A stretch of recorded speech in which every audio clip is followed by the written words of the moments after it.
telecom, and defense companies. I think he's going to tell you today how you get to graduating with several degrees in physics to doing what he's done. Dr. Kushner is a member of the College of Natural Sciences Advisory Council.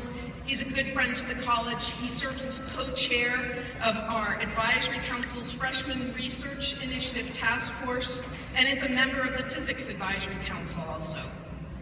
Early on, Dr. Kushner understood the importance of the Freshman Research Initiative and how it could tremendously affect students' lives and expose them to true research experiences while they were here at the university. He became a champion of the program, and since he's been very active in seeing as many as possible of our students get to experience this outstanding undergraduate research program. We're grateful to him for this and many other contributions to the college. Please join me in welcoming Brian Kushner, who is also joined here today by members of his family and friends as our 2015 fall commencement speaker. Brian? Woo! Go, Dad! Well, over a dozen public and private companies makes me sound like I can't keep a job. Dean Hickey, members of the faculty, honored guests, proud parents and families, and most importantly, the December 2014 graduates of the College of Natural Sciences. Welcome and congratulations. Let me give you a round of applause.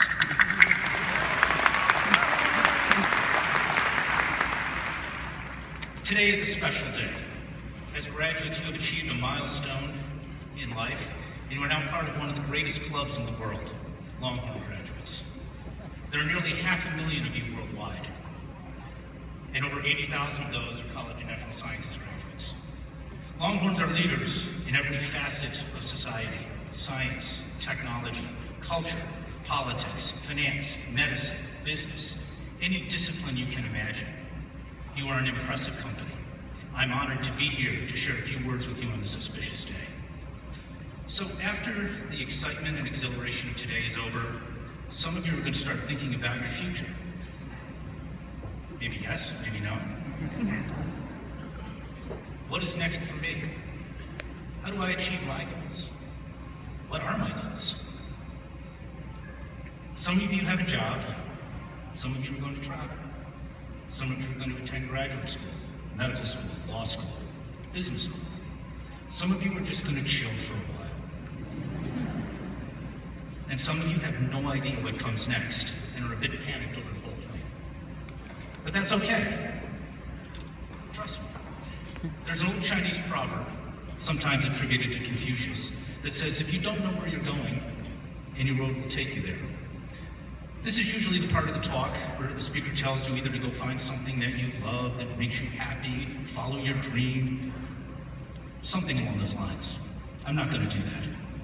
Instead, I'm going to discuss 4 key themes that may help you maintain perspective, balance, and priorities as you go through life. First, pursuing your dream is great, but dreams change, the world changes, so always be alert to new opportunities. Second, everyone has failures. You can learn from them. Third, you may love your job, but it will not love you back. And finally, share your success and remember to give back. So let's talk about the future. Some of you may take a linear career path in life as my father did. He graduated from Cornell in the 50s, went to medical school, completed his residency, served in the Army, practiced pediatrics for 40 years, and then retired. And some of you may take a more varied path like mine. When I graduated from Cornell in 1978 with a physics degree, I did not have a goal. Well, actually, that's not true. What I really wanted to do was follow the Grateful Dead around. But that was not a career, or if you knew my parents, even an option. I'm sure some of the parents can resonate with that. I tested the employment waters, and finding little interest, I went to graduate school to pursue lab research in physics. Along the way, I discovered that lab research in physics was not what I wanted to do. I found I was better at organizing people and motivating them to do great things than I was at creating the latest advances in physics. What I do today serving as a CEO and turnaround CEO of companies for private equity and hedge funds, did not exist as a career when I got my PhD in 1982. I have no formal training in finance, marketing, sales, or operations, yet my background in physics and math enabled me to quickly grasp the issues associated with most businesses and figure out a path to turn them around. Trust me, if you can understand quantum mechanics, deciphering a typical corporate balance sheet and income statement is a day at the beach. Had I not been receptive to career options outside of physics, I would have missed the most important business opportunities of my life. The great sage Stephen Colbert told students at Northwestern, whatever your dream is right now, if you don't achieve it, you haven't failed, and you're not some loser. There may be a better dream right around the corner. Think about the changes that have occurred over your lifetime. Profound political, technological, societal changes. 20 years ago, most people had never heard of the internet or laser eye surgery. Dell was just a computer company. There was no UTeach program, no Amazon, Facebook, Verizon, or Viagra.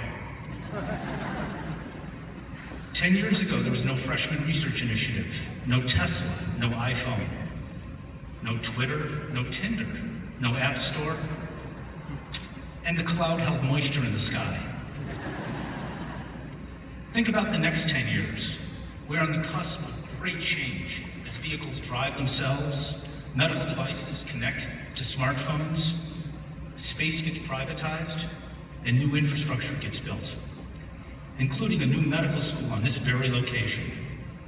With every change, new opportunities are created. When I finished my doctorate, I took a job at a defense consulting firm, working on a project where we fired small, medium, and large diameter lasers at missiles. I was having a great time, got to do some rocket science, and just a small amount of lab research.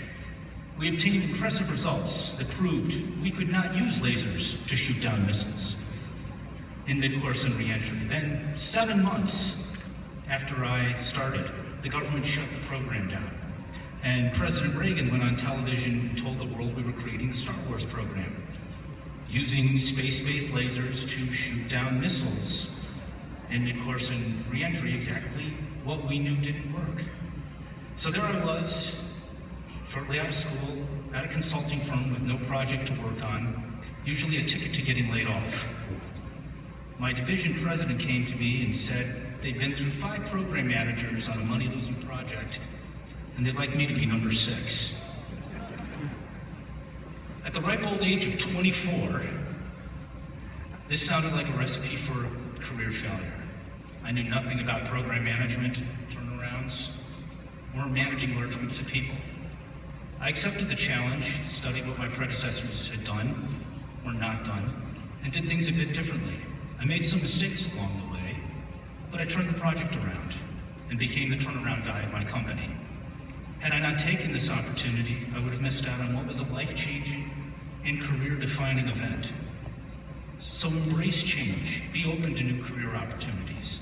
With the critical thinking you have learned here at the University of Texas, you too are poised to tackle just about any challenge.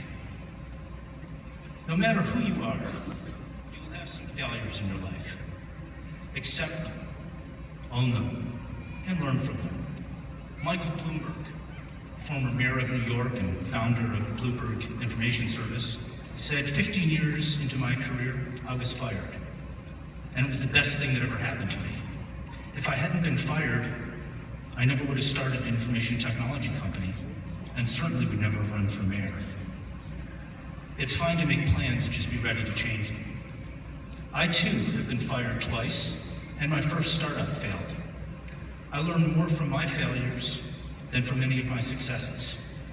How you conduct yourself during a failure, what you learn from it, and how effectively you dust yourself off and rebound will benefit you throughout your life. As strange as it seems, failure gives you an inner confidence that strengthens you for subsequent challenges. At Harvard, J.K. Rowling of Harry Potter fame shared, failure gave me an inner security that I had never attained by passing examinations at school. Failure taught me things about myself I could have learned no other way. For me, the failure of my first startup showed me what I was good at and what I enjoyed doing. It gave me the experience, the confidence, and the insight to launch my second startup. Surprisingly, many of the people I dealt with on the first startup worked with me to launch the second one. My second one was very successful, and we sold our company to FTI Consulting in 2008. As is often the case, though, and this is an important lesson, when one door closes, another, much better, more profitable door opens. The fun part of being an entrepreneur or a CEO is the challenge of solving a multidimensional problem. How do you mix people, customers, technology, sales, marketing, finance, operations, and services in just the right proportions to be successful and beat the competition? But the passion that drives the entrepreneur or the CEO often leads to no work-life balance. While you may love your job, it will not love you back. Figure out how to maintain a healthy work-life balance and always work for and with people you like. I spent years flying over 300,000 miles a year, serving as the CEO of one company or another, flying to New York every other week, or Asia, or Europe every quarter, and working on many family vacations. The truth is, everybody needs a break, a vacation to recharge and reconnect with the people that you care about. Whatever your chosen profession, you will spend a large chunk of your life at work, and life is too short to work for with people you don't like. Jobs come, jobs go, but please remember your job will not love you back. Finally, share your success and remember to give back. Whether you give your time or your money to a religious organization, an arts organization, a favorite charity, or to the University of Texas, philanthropy broadens your horizons and creates deep relationships that enrich your life and better your community. I never imagined that I'd be doing pro bono work for an opera company, a physicist doing pro bono work for an opera company.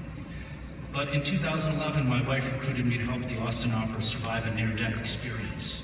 I performed financial modeling as the board executed a textbook perfect turnaround, a case study in not-for-profit survival. And remember your alma mater.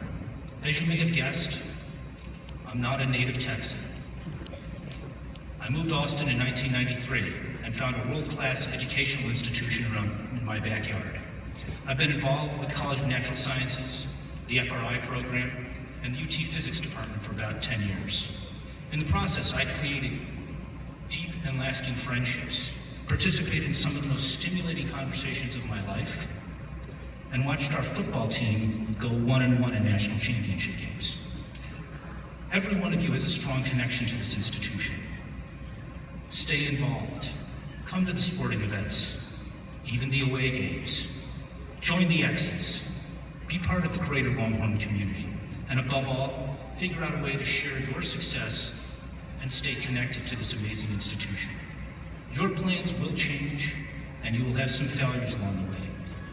You will learn from the failures and rebound and emerge stronger, ready to tackle new opportunities. I'm just your basic physicist that didn't want to be in a lab, and I found myself using the problem-solving skills I learned in college and graduate school to solve problems facing corporate America. All of you possess a similar skill set that can be applied to solve a multitude of problems, some of which may not even exist today. Tomorrow, as a Longhorn graduate, you will embark on the next phase of your life's journey. So I will leave you with a question to ponder today, tomorrow, and for the rest of your life. You've started here. Now what are you going to do to change the world? Thank you very much. Congratulations. Welcome, Horns.